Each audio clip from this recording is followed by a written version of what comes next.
Their mercy was a clock, and the clock was a weapon. Admiral Ava Rostova watched the numbers bleed across the main tactical display of the Reconciliation Fleet carrier Resolve. The light from the Xylos pulsar, a celestial metronome spinning 300 times a second, washed the bridge in intermittent waves of pale blue.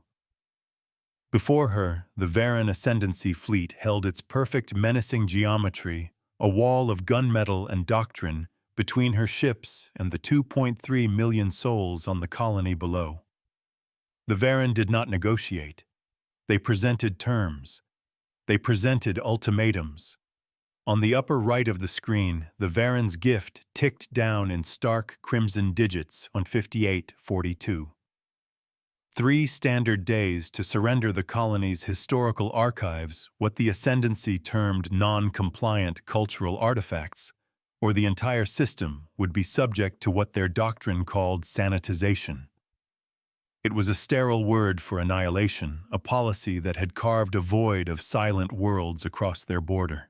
Rostova's mandate was clear: break the blockade, save the colonists, and if possible, teach the Varan the true cost of their rigid philosophy. Her fleet mind Julian manifested as a calm cascade of light on her command throne's left console. Admiral, his synthesized voice stated devoid of emotion, but weighted with data, the Varan formation is unchanged. Their weapon apertures are cold, their engine output stable. They are waiting for the clock to do their work for them. They were confident, anchored in their reputation for unbending resolve. Rostova felt the low thrum of her own ship's reactor through the deck plates, a steady heartbeat against the silence of the void. You do not defeat doctrine by breaking it, but by fulfilling it. They believe their ultimatum is a show of strength, Julian Rostova murmured, her gaze fixed on the enemy formation. They think it offers a clear choice. It doesn't. It's a threat wrapped in the language of reason. Her tactical officer, Commander Kaito, shifted in his seat, the glare from his sensor screen reflecting off his focused eyes. He saw the same thing she did, a perfectly constructed trap, designed to make any military response look like reckless aggression. Probability of a successful kinetic engagement remains less than 17%, Julian calculated. Their mass and energy advantages are significant. To attack is to lose the fleet and the colony. This was the cold calculus that had defined so many failed stands against the Ascendancy. The Varan didn't just outgun their opponents. They outweighted them, letting the psychological weight of the countdown crush their will to fight. Then we won't give them a kinetic engagement, Rostova said, a spark of defiance in her tone. We will give them a lesson in accounting. She turned to her communications officer. Lena, have you established a private link with the colony's governor? Lena's fingers danced across her console, the soft clatter a counterpoint to the hum of the bridge. Channel is open and secure, Admiral. Governor Eris is waiting. A few words of hope can be the most powerful first volley. On Xylos below, the sky held a new and terrible constellation. The pinpricks of light that were the Varan blockade ships were visible even in daylight, unmoving and patient. In a brightly lit classroom, a teacher named Alara tried to hold the attention of 30 children whose gazes kept drifting to the reinforced windows. She had abandoned the standard lesson plan, instead telling a story about the first explorers who settled this world, their courage and their dreams. The hum of the colony's shield generator was a constant low note of anxiety in the air. A young boy raised his hand. Are the ships from Terra here to fight? He asked, his voice small. Ilara offered a smile she did not feel. They're here to remind the bullies that we are not alone, she said. They are here to make sure our stories are not forgotten. Governor Aris's face materialized on Rostova's private screen, etched with exhaustion, but resolute. Admiral, he began without preamble.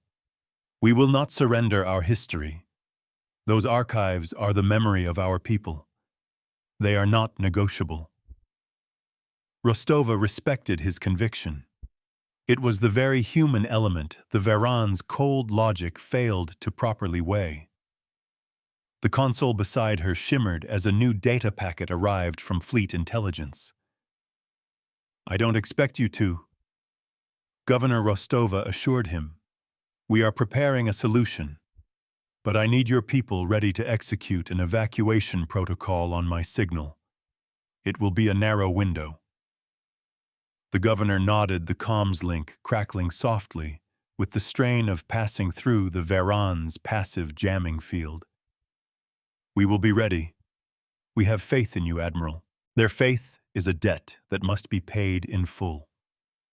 Faith was a heavy burden. After the channel closed, Rostova pivoted her chair to face the tactical plot. "Kaito, I want a full diagnostic on the mirror lattice arrays, every single filament, and cross-reference their alignment with the pulsar's magnetospheric flux. Tell me what you find." The order was unusual. Mirror lattices were defensive tools designed to dissipate energy weapon attacks, not align with stellar phenomena. Julian's light signature pulsed with a query. "Admiral, my projections show no tactical benefit to aligning the lattices with the pulsar," the AI stated. "The energy dispersal would be chaotic and unpredictable. It is not a weapon." The air on the bridge was cool and carried the clean scent of recycled oxygen and ozone from the humming electronics. Rostova allowed a thin smile. "Who said anything about a weapon? The Varan expect a fight. We're going to give them a performance." Kaito's brow furrowed, but he complied instantly. "Running diagnostics, Admiral. All 6 arrays report at 100%. Cross-referencing magnetospheric flux patterns now." The main view screen split, one side showing the rigid Varan fleet, the other a swirling, chaotic map of invisible energy twisting around the system's spinning star. There was a pattern there, a rhythm hidden in the noise. It was a detail Rostova had fixated on during the week-long journey to Xylos, a loose thread in the Varan's perfectly woven net. A single, unexpected variable can unravel everything. The mystery of her strategy hung in the air, a silent tension that sharpened the focus of her crew. They trusted her judgment, but the path forward remained obscured. "Julian," she said, her voice dropping to a conspiratorial hush, "run a simulation. Posit the Varan detect a Terran fleet signature emerging from the pulsar's polar region, vectoring to flank their rear guard. What is their doctrinal response?" The AI processed the request for a fraction of a second. "Their doctrine is unambiguous. A potential flanking maneuver must be met with decisive force to prevent encirclement. They would be compelled to divide their fleet, dispatching a significant contingent to intercept the threat." Julian's analysis was precise, but it missed the human element. "What is the probability of them believing the signature is real?" "Negligible," Julian replied. "Our fleet is accounted for. There are no other Terran assets in this sector. A ghost signal of that magnitude would be dismissed as a sensor malfunction or crude deception." Rostova tapped a command into her armrest console, bringing up the lattice controls. The low vibration of the ship seemed to intensify, a sign of power being diverted to peripheral systems. "You do not need to deceive their logic, only their fear." "Their logic, yes," Rostova countered. "But their doctrine isn't just logic, Julian. It's also dogma. It's designed to eliminate hesitation, but it also eliminates interpretation." She looked at Kaito. "Commander, the magnetospheric flux. Are there predictable harmonic frequencies?" Kaito's eyes widened slightly as he saw the pattern emerge from the data. "Yes, Admiral," he confirmed, his voice laced with dawning comprehension. "There are. They're unstable, but they spike in a regular rhythm synchronized with the pulsar's rotation. It's a massive amount of radio energy, but its unfocused spread across the entire system. The reveal settled over the bridge crew. They were not just looking at a star, they were looking at the galaxy's most powerful signal generator. Exactly, Rostova confirmed. The mirror lattices won't be used for defense. We're going to turn them into the largest broadcast antenna in history. The payoff was clear. They would use the pulsar itself to power their illusion. We're going to modulate those harmonic frequencies. We will shape that raw noise into a perfectly rendered system-scale ghost of a Terran fleet. It will have our energy signatures, our comms chatter, our FTL wake. It will be a lie so loud and so clear that their doctrine won't allow them to ignore it. The biggest lie is the one your enemy already believes is possible. Julian's light signature shifted from a calm blue to a cautionary amber. The energy required to maintain such a focused illusion will be immense. It will leave our own shields at minimal power and vent a significant heat signature. We will be exposed. The risk was substantial. If the Varren saw through the ruse, the Resolve and its support ships would be vulnerable, their defensive power rerouted to create a phantom. They won't be looking at us, Julian Rostova stated calmly. They'll be looking at the ghost. They will react as their doctrine commands. The plan was audacious, a gamble on the enemy's psychological rigidity. It was a plan built not on overwhelming force, but on a deep understanding of the foe's own rules. A low chime from the communications console drew their attention. "Admiral, I'm picking up a spike in Varren comms traffic," Lena reported. "They're broadcasting a system-wide ultimatum renewal. It's being sent to the colony on a public channel." On the main screen, the crimson countdown reset, but the total time was reduced. 48:00. The Varren were tightening the screw, increasing the pressure. They were reminding everyone who was in control. Control is an illusion. Leverage is real. "They're trying to provoke a response," Kaito observed, his knuckles white on his console's edge. "Force us into making a mistake." The air on the bridge grew heavy with the renewed tension. The scent of ozone seemed a little sharper, the hum of the electronics a little louder. Rostova remained impassive, her gaze unwavering. "Let them," she said. "It only proves our point. Their doctrine requires them to follow a script." She activated her command channel, her voice reaching every station on the bridge and every ship in the fleet. "All ships prepare to deploy mirror lattices on my mark." Kaito synchronized the emitter arrays with the next pulsar frequency spike. "Julian, prepare the Ghost Fleet simulation. We are not here to fight their fleet. We are here to fight their certainty." Her orders were crisp and clear, cutting through the anxiety. The crew moved with practiced efficiency, their actions a testament to endless drills and unwavering leadership. This was the moment they had trained for a confrontation that would be decided not by the size of their guns, but by the strength of their conviction. The Varren had presented their ultimatum. Now the Terran fleet would present its reply. A reply written in light and lies. The 6 mirror lattice arrays, each a kilometer-wide web of superconducting filaments, began to unfurl from their housing on the fleet's flanks. They were beautiful, terrible things, catching the pulsar's light like multifaceted jewels. They were designed to be passive, to absorb and scatter. Rostova was about to make them brutally active.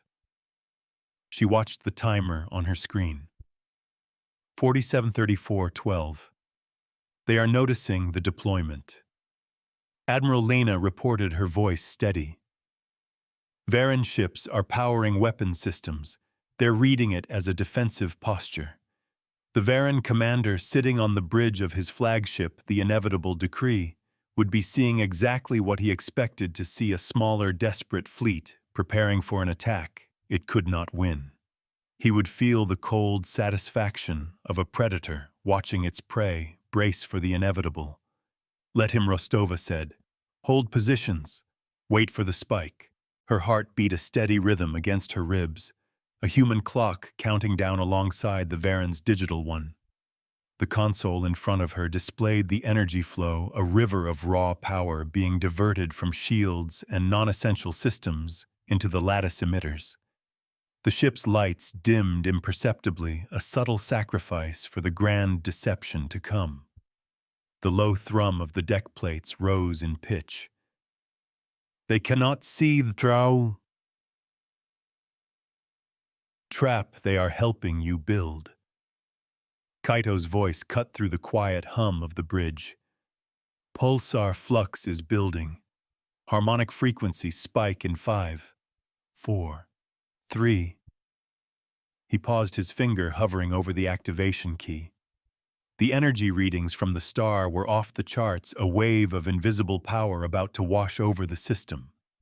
This was the moment of truth. If their calculations were even slightly off, the energy would dissipate harmlessly and the ruse would fail. 2, 1. Mark. At Kaito's call, Rostova gave a sharp, permissive nod. "Execute," she commanded. The lattices snapped into final alignment, their surfaces shimmering as they caught the immense wave of radio energy from the pulsar. The ship shuddered for a brief second as trillions of watts were channeled and focused through the emitters. On the tactical display on the far side of the system, a new fleet blinked into existence. It was perfect. Dozens of Terran ship signatures from cruisers to destroyers bloomed on the Varan's long-range sensors. The Ghost Fleet broadcasted call signs, simulated engine outputs, even faint FTL wake signatures. It was an impossible army appearing from nowhere, perfectly positioned to gut the Varan formation from behind. A lie told with enough power becomes a temporary truth. The Varan fleet, for the first time since their arrival, broke its perfect formation. The reaction was instantaneous, just as Julian had predicted. Their comms channels exploded with activity, a frantic surge of data as commanders tried to reconcile the impossible sensor reading with their rigid tactical doctrine. On the main view screen, Rostova watched as a third of the Varan ships pivoted, their engines flaring as they turned to meet the phantom threat. "They're taking the bait." Lena confirmed, a note of awe in her voice. "Ascendancy vessels, Judgment and Conviction, are leading a full battle group to intercept the Ghost Fleet." The Varan were slaves to their own rules.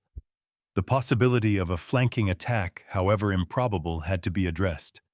Their fear of being outmaneuvered was greater than their suspicion of the impossible. Julian's light signature remained amber. "Warning. Our heat signature is spiking. The Varan ships that remain in the blockade are altering sensor focus. They will detect the source of the illusion in approximately 90 seconds. The clock was ticking again, but this time it was Rostova's. "That's 60 seconds more than we need," she replied. She turned her attention to the civilian convoy. "Governor Aris, the window is open. Go. Now." A calculated risk is a debt owed to the future. From the besieged colony of Xylos, a stream of ships ascended. They were not warships, but transports, freighters, and passenger liners, the heart and soul of the colony filled with families and their most precious belongings. They launched into the corridor that the Varan's redeployment had just created, a fleeting path to safety. The Resolve and its escorts moved to shield them, placing themselves between the escaping civilians and the remaining blockade force. "The Varan are reorienting," Kaito warned. "They realize their mistake. They're bringing their forward batteries to bear." The enemy commander, realizing he had been duped, was enraged. Doctrine demanded he re-establish control. His remaining ships began to accelerate, not towards Rostova's fleet, but towards the vulnerable, slow-moving civilian vessels. His goal was no longer just to enforce the ultimatum. It was to punish the defiance. They are firing. Lena announced, her voice tight. A volley of brilliant energy lances crossed the void. They were not aimed to disable. They were aimed to destroy. Rostova watched the beams close the distance, her expression seem a mask of cold fury. This was the true face of the Ascendancy's doctrine, a system that could not tolerate being outthought, that answered a clever deception with the murder of innocents. A doctrine that punishes civilians is not a strategy, but a confession. Julian full power to defensive shields on the convoy's vector. Rostova snapped. Kaito, get me a firing solution on those Varan weapon emitters. Not the ships, the emitters. Disarm them. The command was precise, merciful, and damning. She would not destroy them. She would take away their ability to cause harm, demonstrating a restraint they themselves lacked. The Resolve and its escorts unleashed a counter-volley of shimmering blue bolts aimed with surgical precision. Most of the Varan's salvo was intercepted by the Terran fleet's shields, which flared under the immense impact. The ships groaned under the strain, the lights on the bridge flickering violently. But some of the enemy fire got through. On the tactical display, red icons flared next to two of the civilian transports. Aft shields failed on the Stargazer, came a damage report. Life support is holding, but we have injuries. The freighter Horizon is reporting hull breaches on decks 4 and 5. The cost of their escape was now tallied in blood and bent metal. A cold silence fell over the bridge, broken only by the hum of the strained systems and the distant muffled clang of a stressed internal bulkhead. Rostova's jaw was tight. The Varan had made their choice.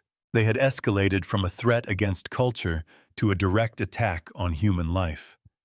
The lesson was not over. The account was open.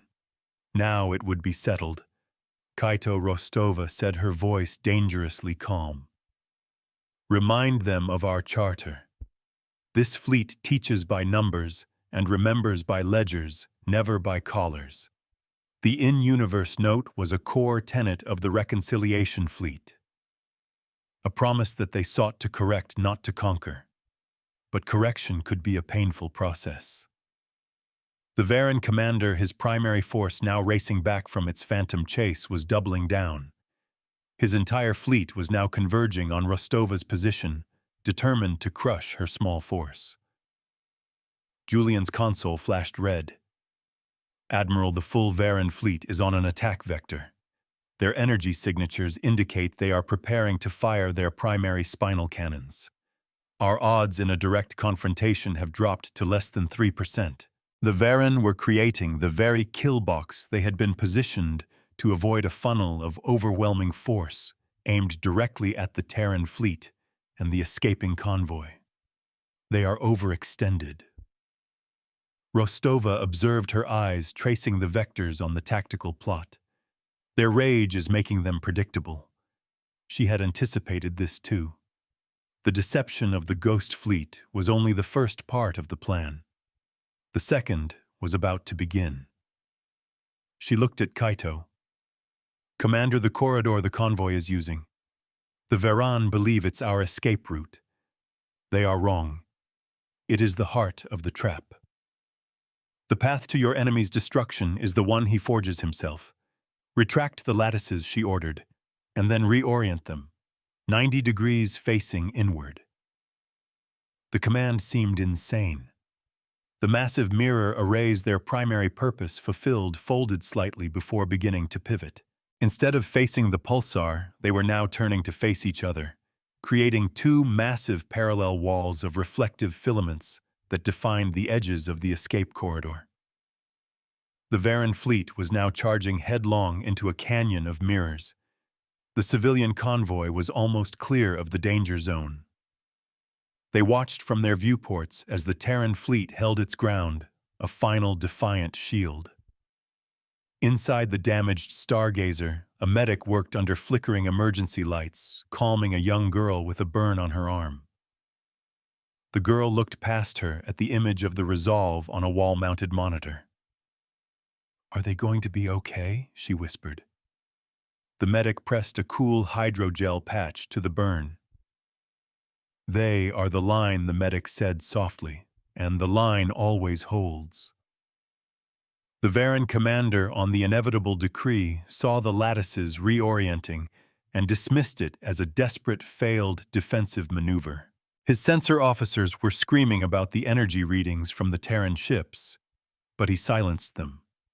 His doctrine demanded this final, overwhelming assault to punish the impertinence he had witnessed. He gave the command he had been waiting for. "All ships fire at will. Erase them. Brace for the reckoning you have called down yourself." A blinding wave of energy erupted from the front line of the Varan fleet. Dozens of spinal cannons weapons capable of cracking a planet's crust unleashed their fury. The beams converged into a torrent of incandescent rage aimed at the heart of the Terran formation. It was a volley that should have vaporized the Resolve and its escorts in less than a second, but it never reached them. As the Varan salvo entered the corridor, it struck the inner surfaces of the repositioned mirror lattices. The effect was instantaneous and breathtaking. The energy did not dissipate. It was caught, contained, and redirected. The entire corridor became a recursive loop of annihilation, an inferno of the Varan's own making. The beams of light meant for Rostova's ships were turned back on themselves, ricocheting between the mirrored walls at impossible speeds, amplifying their intensity with every reflection. The kill box had been turned inside out. The Varan ships, charging forward in their tight formation, flew directly into the storm of their own reflected firepower. The beams did not strike randomly. Kaito and his targeting officers were using the lattices to aim the reflected energy with pinpoint precision. They weren't targeting bridges or life support. They were targeting the weapon emitters, the shield generators, and the engine housings. Their own power became the instrument of their defeat. Ship after Varan ship was systematically and surgically disarmed. Their mighty cannons melted into slag. Their engines sputtered and died, overloaded by their own energy. Their shields, designed to stop incoming fire, collapsed under the redirected onslaught from their sister ships. Within minutes, the terrifying Varan fleet was transformed into a drifting graveyard of helpless, powerless hulks. They were defeated not by a single shot from the Terran fleet, but by the focused echo of their own aggression. On the bridge of the Resolve, the crew watched in stunned silence as the last of the Varan weapons went dark. The light from the reflected energy storm faded, leaving behind a scene of absolute silent paralysis. The Varan fleet was still there, its numbers unchanged, but it was utterly neutered. The cost of the maneuver was not zero.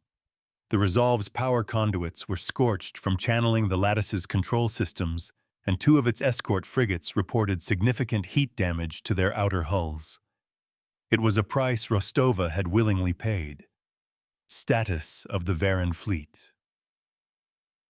Rostova asked, her voice cutting through the quiet awe. Julian's light pulsed a steady analytical blue. "All Varan vessels are reporting critical power failures to primary systems. Weapons are offline across their entire fleet. Life support appears to be holding. They are for all practical purposes adrift." The AI paused. "I am also detecting a massive dormant energy signature from within the Varan command ship, the inevitable decree. It is inconsistent with their known technology. I am flagging it as a high-priority anomaly. A mystery held in the heart of the enemy is a key." Rostova filed the information away. First, the accounting. She looked at the crimson timer still counting down on her screen. It now read 12:14:22. The Varan's ultimatum was still technically active. A grim smile touched her lips. Julian, open a public ledger channel. Link it to the Varan Ascendancy's public comms network. I want every citizen in their home systems to see what happens next. Title it, The Xylos Reckoning. The command was unprecedented. This was no longer a military engagement in a remote system. It was about to become a public audit. Julian complied, its synthesized voice confirming public ledger channel established. We have bypassed their network security. They will see and hear everything. The Varan commander trapped on his powerless bridge must have seen the notification. A furious, sputtering message came through on an open channel full of accusations of dishonorable tactics and cowardly tricks. Rostova let him finish. Then she keyed her own comms, her voice calm and clear, broadcast across the Xylos system, and now to millions of Varan citizens worlds away. This was not a battle, she began, her words measured and cold as the void. This was an audit of your doctrine of ultimatums. Let us review the ledger. She gestured to Kaito, who began projecting data into the public channel. The balance sheet does not lie. You brought a fleet of 74 warships to threaten a peaceful colony. Rostova continued as images of the Varan fleet appeared next to schematics of the civilian colony. Your ultimatum demanded the surrender of their history. The cost of defiance you claimed was sanitization. But the true cost was your own strategic inflexibility. You were so convinced of your own power that you failed to see you were walking into a mirror. She displayed the sensor data from the Ghost Fleet, showing how easily their formation had been broken. Then she showed the casualty reports from the civilian ships Stargazer and Horizon images of the hull breaches, the burn victims, the terrified children. Your doctrine compelled you to fire on unarmed civilians who were fleeing a threat you created. This is not strength. It is a fatal weakness. You have demonstrated to the entire galaxy that your ultimatum is not a tool of order, but a shield for barbarism. The bridge of the Resolve was utterly silent, the crew hanging on her every word. The heat from the overloaded systems created a faint shimmer in the air. The faint metallic scent of hot wiring hung beneath the normal ozone tang. Rostova looked at the main view screen at the image of the helpless Varan flagship. She leaned forward, her eyes locked on the camera that was broadcasting her face across the stars. Their clock has run out. Ours is just beginning. She turned to her communications officer. Lena, open a direct channel to the Varan flagship. No encryption. Let everyone hear. Lena's fingers flew across the console. A soft chime indicated the channel was live. Rostova's voice dropped, becoming personal, yet carrying the weight of her entire fleet, her entire civilization. Commander, she said, addressing her defeated counterpart directly. Your ultimatum for the Xylos colony has expired. She paused, letting the words hang in the dead air or between their ships, letting them echo across the Varan public network. She glanced at the timer, now just minutes away from zero. Now you will receive ours. You will surrender your authority not to me, but to this public ledger. Your fleet will be escorted to a neutral system for disarmament and repatriation. Your crews will be treated with dignity. But your doctrine of ultimatums is over. You have 72 standard hours to confirm your compliance. My clock is now the only one that matters. The Varan commander's reply was a string of vitriolic defiance, a final desperate roar of a cornered predator. He accused her of cowardice, of using tricks unworthy of a true warrior.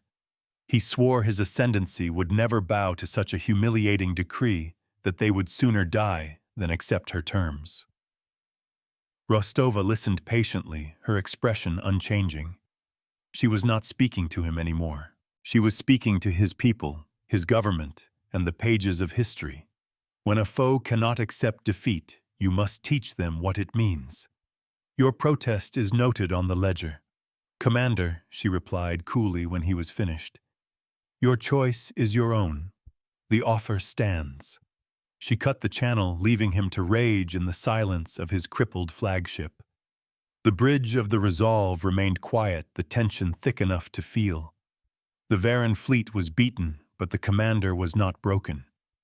A man like that, a product of such a rigid system, was most dangerous when he had nothing left to lose.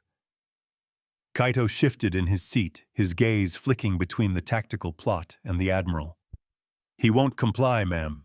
His pride won't let him." Rostova nodded, her own eyes fixed on the image of the inevitable decree.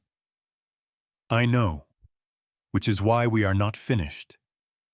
She turned her attention to Julian's console. "The energy signature you detected. Give me more data. Well, what is it doing?" Julian's light signature intensified. "The dormant energy is becoming active, Admiral. It is drawing power from the ship's emergency reserves. The energy pattern is complex biosynthetic. It resembles a high-order command processor, but one of immense scale and power. It is waking up." The hair on Rostova's arms stood on end. This was the escalation she had sensed was coming. The commander was not the final authority on that ship. The Doctrine itself was. The true enemy is not the soldier, but the catechism he obeys. On the colony below, the first of the convoy, ships began to land, bringing news and relief. In the main public square, a massive screen displayed the feed from the Resolve's public ledger. The colonists watched in silence, their initial celebration tempered by the chilling finality of the Varan commander's defiance. They saw the disabled fleet, a testament to the admiral's brilliance. But they also understood that the threat was not yet over. An old man, a retired systems engineer, gripped the hand of his granddaughter. "Watch closely," he whispered. "This is how history turns, not with an explosion, but with a choice." Suddenly, the inevitable decree began to glow. A faint, sickening green light emanated from deep within its hull, pulsing in a slow, deliberate rhythm. Admiral Lena shouted, her voice sharp with alarm.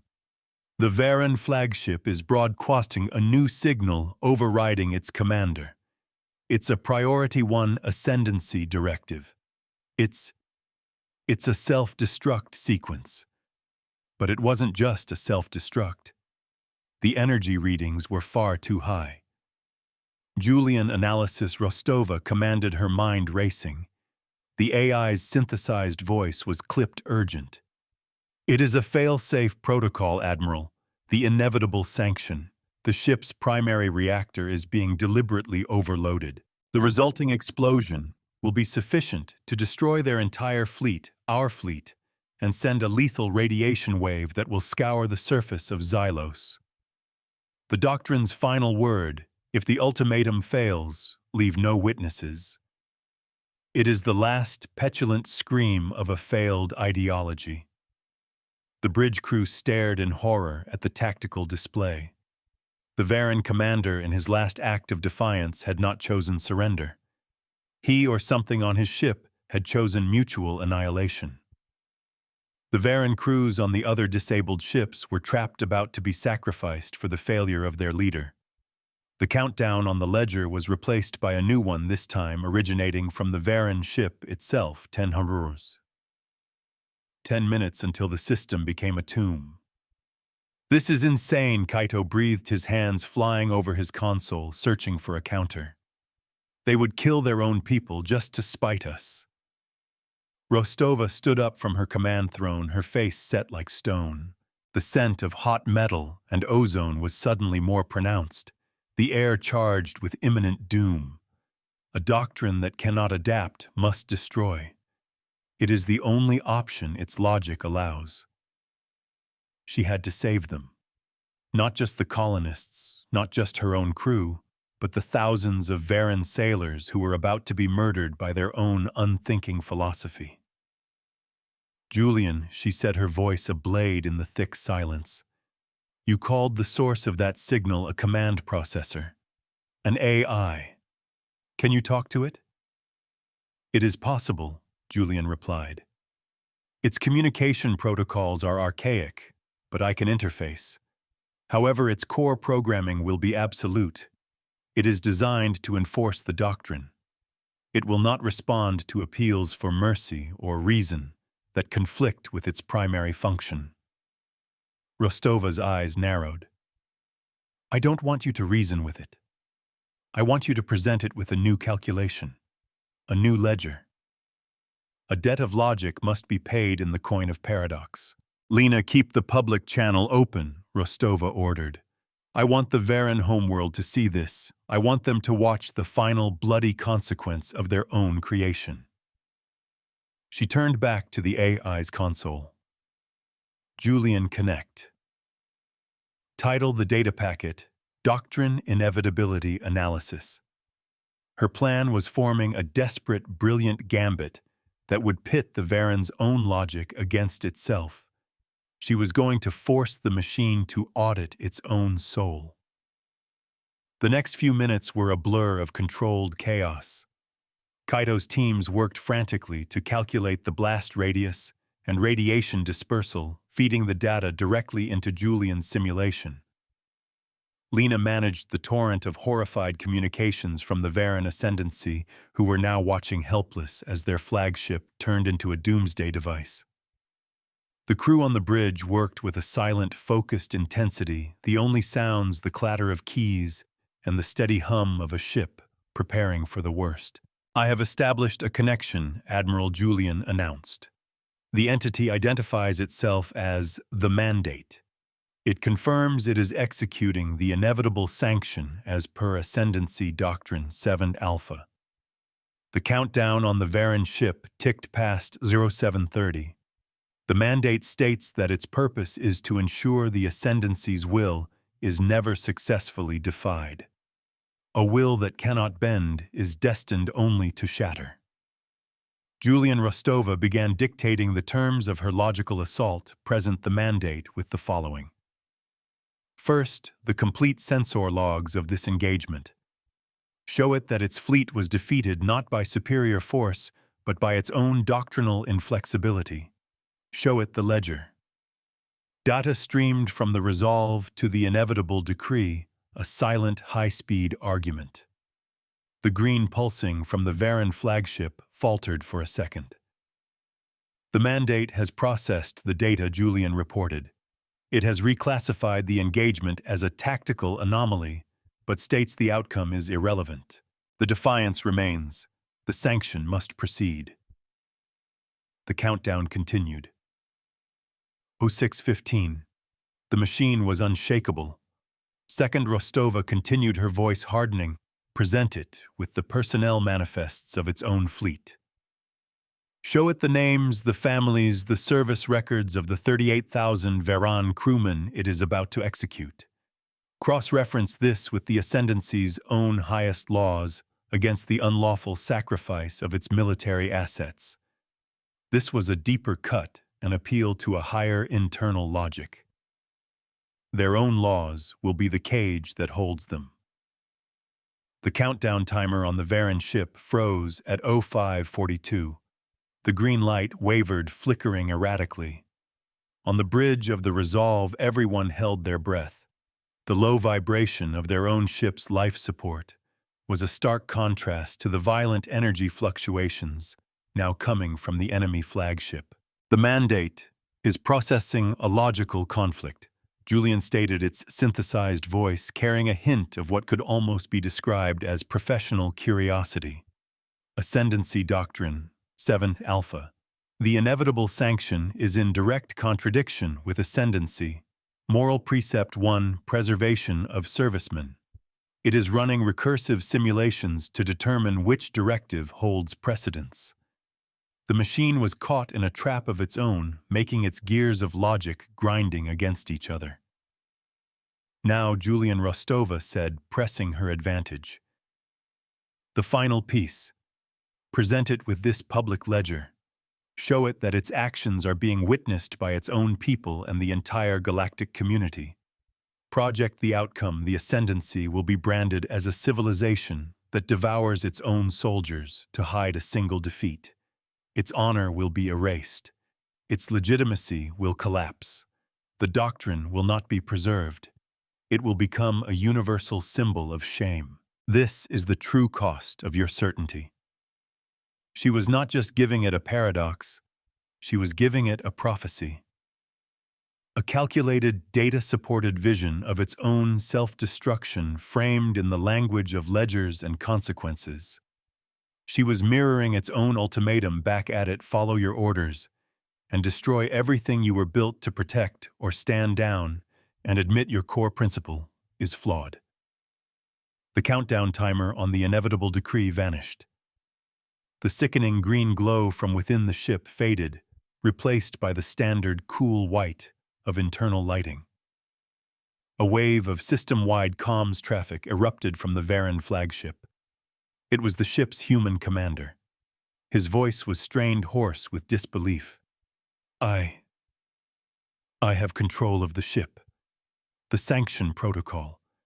It has been rescinded. A collective sigh of relief swept through the bridge of the resolve. The immediate threat was over. Rostova felt the tension drain from her shoulders, a physical weight lifting. The cost of this victory was measured in frayed nerves and scorched systems, but they had held the line. They had faced down the abyss without firing a single lethal shot. A doctrine defeated by data is a lesson learned forever. The Mandate AI has gone dormant, Julian reported. It has logged its final analysis: catastrophic doctrinal failure. A new paradigm is required. It has ceded all command authority to the ranking biological officer. The machine had learned. It had chosen to adapt rather than break. Rostova had not just saved a colony, she had planted the seed of change in the heart of the Varan ascendancy itself. She reopened the channel to the Varan commander. His face appeared on the screen, no longer filled with rage, but with a profound, shattered emptiness. He looked like a man who had just seen the foundations of his universe crumble to dust. He stared at her not with hatred, but with a look of dawning, horrified respect. "Admiral Rostova," he said, his voice barely a whisper. My fleet is yours. We accept your terms."